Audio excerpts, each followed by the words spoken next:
PDM का हुकूमत के खिलाफ तहरीक अदम एतमाद लाने का ऐलान। पीपल्स पार्टी को भी एतमाद में लिया जाएगा। हुकूमती इत्तेहादियों से राबतों का भी फैसला। लाहौर में 2.5 घंटे तवील इजलास के बाद रहनुमाओं की मीडिया ब्रीफिंग।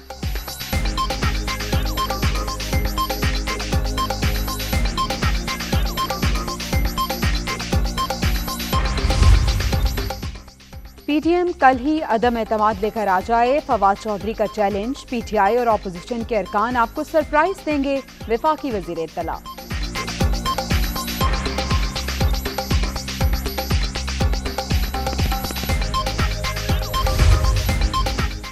और PSL 7 के दूसरे मरहले का दूसरा मैच। लाहौर कलंदर्स की जानिब से 183 रन का टारगेट।